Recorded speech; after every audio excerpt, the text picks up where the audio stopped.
Bienvenue dans notre exploration du jour consacrée au wingfoil, ce sport fascinant qui donne l'impression de voler sur l'eau. On va s'appuyer sur une vidéo assez directe, Learn to Wingfoil in 10 Minutes de Duotone, un guide pensé pour les vrais débutants. Oui, tout à fait. Et notre objectif, c'est un peu de décortiquer ce tuto rapide.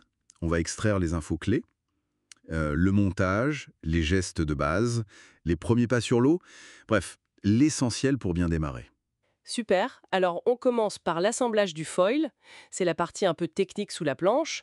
La vidéo insiste bien fixer l'aile arrière, le stabilisateur au fuselage, puis insérer les platines dans les rails. Oui, et il conseille de mettre le mât au milieu pour commencer. C'est une bonne base neutre, ça évite les surprises. D'accord. Donc platine, mât, puis on fixe le fuselage et l'aile avant sur le mât. Et le point crucial mentionné, tout doit être hyper bien serré. Ah ça, c'est fondamental. Le moindre jeu et le foil devient imprévisible. La rigidité, c'est la clé du contrôle. J'imagine. Et bien sûr, ne pas oublier le lige de planche, sinon elle prend la poudre d'escampette à la première chute. Logique. Ensuite, l'aile, la wing, on la sort, on la déploie. Oui, et attention, toujours le bord d'attaque face au vent pour la déplier. Sinon, elle se gonfle et devient incontrôlable avant même d'être prête. D'accord. Et pour le gonflage? On gonfle au PSI indiqué, c'est souvent écrit près de la valve principale. Bien vérifier que la valve de dégonflage, s'il y en a une, est fermée avant, hein. Évidemment. Et le lige d'aile, j'imagine qu'il faut l'attacher tout de suite, une rafale et c'est fini. Exactement. Au poignet ou à la ceinture si on a un harnais. C'est une sécu indispensable, dès que c'est gonflé. Ok. La vidéo parle aussi des termes au vent et sous le vent. C'est important ça. Ah oui, c'est la base. Au vent, c'est d'où vient le vent. Sous le vent, c'est la direction où il va. Et la règle d'or, Toujours garder son matériel sous son propre vent. c'est ça. L'aile et la planche doivent être sous le vent par rapport à nous. Ça évite de se prendre le matériel dessus et ça aide pour démarrer. Pour la direction, on vise 90 degrés par rapport au vent, le travers. Compris. Avant d'aller à l'eau, la vidéo montre des exercices sur la plage. Pour sentir l'aile. Oui, c'est essentiel. Apprendre à la retourner si elle tombe à l'envers, la tenir par les bonnes poignées, main avant près du bord d'attaque, main arrière plus loin. Et trouver cette position idéale, à 45 degrés, un peu au-dessus et devant soi. C'est facile à sentir ça. C'est une référence. En pratique, on le sent assez vite. Trop bas, ça touche l'eau. Mhm. Trop haut, ça flotte, ça perd de la puissance. C'est un équilibre à trouver. Et comment on la dirige, cette aile? C'est surtout la main arrière qui gère. La vidéo le montre bien. Tu tires vers toi, ça accélère. Tu relâches, tu pousses un peu loin de toi, ça ralentit, ça neutralise. On appelle ça choquer. C'est très sensible. Très. Il faut y aller doucement au début. Et si tu veux stopper net, tu lâches complètement la main arrière. Zéro puissance. C'est le frein d'urgence, quoi. D'accord. Bon, à cette théorie, on se jette à l'eau. Conseil de la vidéo, une grosse planche bien stable, genre sub-débutant ou une planche de foil large. Oui, c'est crucial pour pas galérer avec l'équilibre au début. Et l'astuce pour rentrer dans l'eau, garder le foil côté vent et l'aile sous le vent.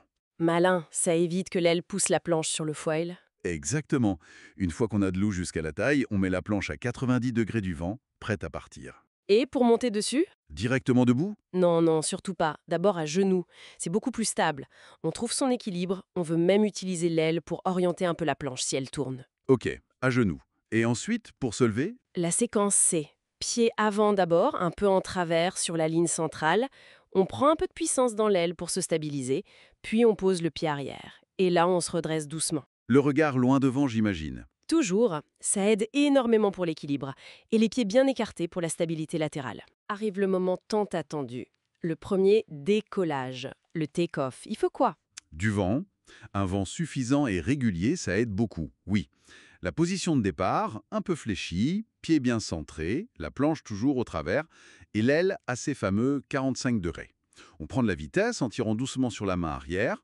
Et le truc pour que ça décolle? La vidéo parle d'un transfert de poids. Oui, c'est l'astuce clé. Une petite impulsion, un bref transfert de poids sur le pied arrière. Ça fait cabrer légèrement le foil sous l'eau, ça augmente son angle d'attaque et hop, la portance fait son effet. Magique. Mais la vidéo dit qu'il faut tout de suite revenir sur le pied avant. Ah oui, immédiatement. C'est crucial. Sinon, le foil monte, sort de l'eau et c'est la catapulte. L'erreur classique. Donc, dès que ça lève, on se remet sur l'avant, genou avant fléchi pour stabiliser le vol très bas au début. D'accord, voler bas et contrôler. Et si le vent est un peu juste?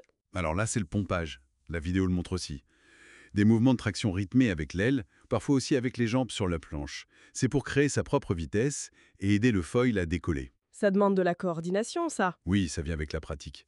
Un bon exercice pour progresser, c'est le touchdown.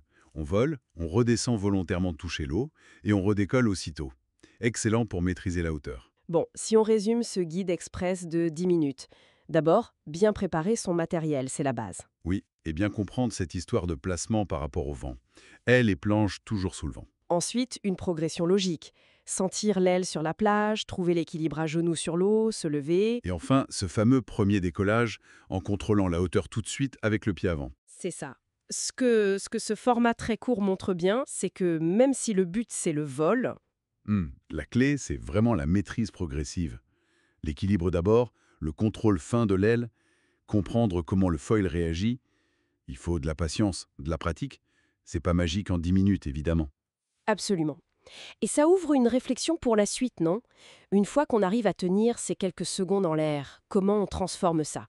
Comment on passe de juste survivre en vol à vraiment naviguer, choisir sa route, jouer avec la vitesse, peut-être même tenter un virage? Ça devient une autre histoire, une sorte de danse à apprendre avec les éléments. De quoi nous donner envie d'explorer encore plus.